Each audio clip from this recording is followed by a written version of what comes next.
Hello everyone, welcome back to my YouTube channel. My name is FPL Elma. Today we're going to be going through my Game Week 5 team selection as well as my Game Week 4 team review and some transfer thoughts ahead of Game Week 5 as well. But first of all, before we get into the video, I'd like to thank you all guys for the continued support on the channel.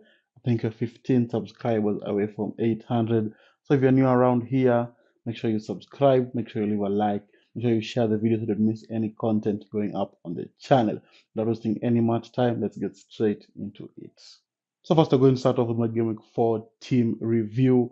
Managed to score 54 points in Game Week 4, taking overall points 110, and that's huge red arrow from 3.8 million to 5.2 million. Not the best of game weeks, to be honest, and yeah, drastic changes need to be made. We had Sanchez in goal, 2 points. Richard and Poro all keeping a clean sheet for 6 points. So what did Poro since Romero and Van de Ven all had attacking returns and Poro did not. So it was a little bit disappointing there. Diouf 1 point, and then Salah with a late penalty for 18 points, another late goal contribution for 18 points. Vats, Kudus, Rogers, and Reinders all picking up 3 points, all blanking. Very disappointing display from the midfield once again. Then we had Watkins 2 points. Very disappointing display again from Watkins with another 2 points. Pedro Porro, I mean Joe Pedro, sorry, I think scored a goal for 7 points. Then he had got an assist, sorry, for 7 points. Dubravka 3 points. I was not going to start him anyway. Williams, it was between Diouf and Williams, and we went for the one who scored the most points. So I guess lucky coin flip. We had Esteve with 4 points, then McGuey, who I don't know why he went back to Chelsea, 0 points. So the team for Game Week 4, not the best display. Maybe Salah a little bit lucky, the midfield poor again, Watkins shocking again. So yeah, now let's look at Game Week 5 has in store for us. So before we get into the main team for Game Week 5, this is some transfer thoughts that I'm thinking of doing. And actually, this time I'm actually going to be doing it. Watkins to Haaland is actually going to happen. I'm not waiting for this Haaland fixture. Sunderland are very, very good defensively. And I don't think Watkins and Aston Villa are going to do anything in that game. So I just think it's now time to move on from him.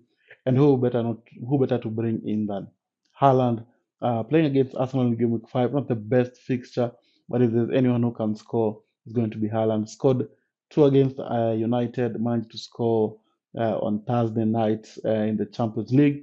So those are three goals in 2 games. So I think he can be able to score against that very good Arsenal defense, and hope he's going to be able to score. I'm going to be bringing him in. I have the funds to bring him in, and it's time to say goodbye to Watkins. It's been a very shocking 4 game weeks, 2 points every game week is just not it, and I hope that Haaland can be able to uh, change that. And of course, that Burnley fixture, maybe at home as well. Maybe that's the time that we might go for the triple captain for on him as well. So yeah, I think that's my main plan. But I'll have to wait and see what for game week 6. But so that's one of the transfers going to be doing before game week 5. And yeah, to be able to fund this transfer, let's look at my other transfer that I'm thinking of doing. So the other transfer I'm thinking of doing is Vats to Semenyo. Vats is another one who's in that Watkins level. Very shocking first 4 game weeks. I think it's also time to go. I know they have a very good fixture in Everton, but they had a good fixture against Burnley and he was still very poor.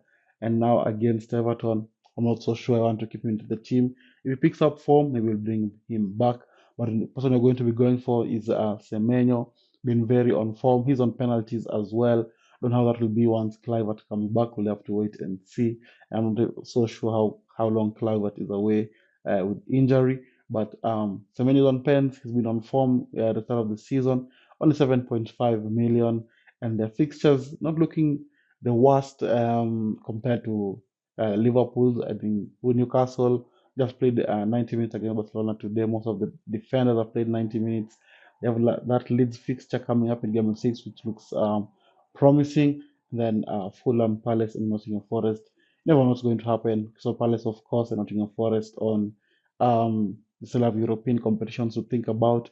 So I think Semenyo is a very good pick, and I hope it is going to be able to perform. And but now let watch him once they bring him to the team, he's going to start performing poorly. Hope that won't be the case, and I hope it will continue performing. So that's the second transfer I'm thinking of doing. The third transfer, let's go into it. So due to price rises and price falls from Haaland price rising and Watkins price dropping, I'm going to be forced into using my third transfer. And I think the transfer I'm going to be doing is going from Pedro Porro to Romero, just straight swap. And the reason I haven't gone for Van de Ven, although he's slightly cheaper, I think by 0.3 M compared to Romero, is because Van de Ven is more injury prone.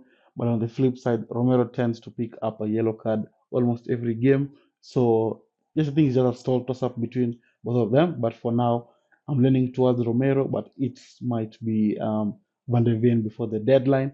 And I think the only reason I'm just doing this is because just to I'm 0.2 million shots from bringing in Haaland and Semenyo. And I think the straight swap doesn't hurt anyone. And anyway, Pedro Porro is not on corners anymore since Xavi Simons is the one who's going to be taking the set pieces. So he's not really a utility player anymore. And I hope that Romero or Van de Ven can be able to perform and have already been outscoring Pedro Porro so far. What are the transfer I'm thinking about? With those transfers in mind, let's look at my Game Week 5 team selection. So that's how we are going to be lining up for Game Week 5. We're going to be having Sanchez in goal against United. I'll even be surprised if Chelsea kept a clean sheet in that fixture. It have been so poor in front of goal. They've been so poor defensively, so poor in the midfield. I honestly expect Chelsea to win that game pretty comfortably, especially after their disappointing display against Bayern Munich. I think they're going to win this match very comfortably. Of course, there's slight concern about Sanchez not playing from what I've heard that Maresca said Jorgensen is going to be playing the Premier League games and Sanchez is going to be playing the Champions League and Cup games. I'm not so sure about that, but for now we have Sanchez. Doesn't start. I think we have good cover on the bench on the goalkeeping front anyway. But I hope he's going to start against United. Then we have Romero against Brighton. For honestly, I don't know what Brighton are doing. I don't know if they're on form, if they're scoring goals. I haven't really checked on them. They've been gone under the radar a lot. But all I know is that Spurs managed to keep a clean sheet against Villarreal in the Champions League after fighting through that game very, very hard. I mean, a bit of tired legs, but I think I hope that Romero and Koch can be able to keep a clean sheet. Maybe a cheeky assist will be very much appreciated as well. Then you have Richards against West Ham. I really wish I'd have gone for McGahey at the start of the season, but I thought McGahey might go to Liverpool, and I don't know if he's going to be a starter. So yeah, I think it is what it is. Of course, McGee has outscored Richards by a lot, but Richards being I think only like 2% owned, there may be a slight differential. If he scores a goal, it's a very huge green arrow, and I hope he's going to be able to do that against West Ham. Then the finishing off the defense, we're going to be having Nico Williams against Burnley. Honestly expect a nil-nil game in this fixture, and I hope that Nico Williams can be able to get some defensive contributions and pick up all bonus points alongside the clean sheet. So that's the defense and the goalkeeping department. Now let's look at the midfield. So this is how the midfield is going to be looking like. Going to be having Salah in there against Everton, and is going to be the captain. Salah had a very good Champions League game. I think he scored one, got lucky deflection, and the other which will count as an assist. So I got an assist in the Champions League, but I hope that against Everton he doesn't have to score a late goal and can at least lower our blood pressure and score a little bit early. He's going to be the captain. Hope he's going to be able to perform. Then you have Semenyo, who are going to bring in. I already said enough about him. I hope he's going to be able to perform against Newcastle. Then you have Kodus against Brighton. Hope he's going to be able to score a goal. He didn't look very sharp in the Villarreal game, and I hope that against Brighton can be able to perform. Then you have Rangers against Arsenal, who on Thursday night played really, really played as a more of a CAM type role. They looked very, very decent in that game. Although Napoli did pick up an early red card, so he can't really judge. But Rangers looked like he was up top with Haaland at some point, looked like a 4-4-2. So I hope that can be able to play that similar role against Arsenal and able to get an attacking return. He had a lot of chances on Thursday night. just couldn't capitalize on it. But I hope we can able to do that against Arsenal. Then you have Rogers finishing off the team against Sunderland, who's also on. It's also I'm also watching out to see how he's going to perform. If he blanks against Sunderland, it's going to be time to move him on to somebody else. But I hope he can be able to show his talent, show his work to Aston Villa, and be able to score a goal in that Sunderland fixture. That's the midfield. Looks pretty solid. Now let's look at the forward line. That is how the forward line is going to be looking like. Going to be having Haaland against Arsenal. Not the ideal fixture, but as I've already mentioned earlier, if anyone needs to score against Man City, score against Arsenal, it's going to be Haaland. Of course, they want revenge on the 5-1 drubbing that they got last season, and I hope that Haaland will be up for it with a cheeky hat trick as well. Then finishing off the team, we have Joe Pedro against Manchester United, and they have been very poor defensively, very shocking defensively, and I hope that Joe Pedro can be able to perform in that game. I know I'm a United fan, but I'm so sure Chelsea are going to score a lot of goals. They're going to beat us at Old Trafford, and it is what it is. Just to get Amorim out of the club, but that's a story for another day. Then for the bench, we have Dubravka against Forest, same as Esteve. So at least if Sanchez does not play, we have Dubravka. So maybe hoping for clean sheet in that Forest game. As I've said, it's going to end 0-0, and that will be very much appreciated. Then you have Esteve against Forest, Diouf against Palace. Both have been very shocking as well.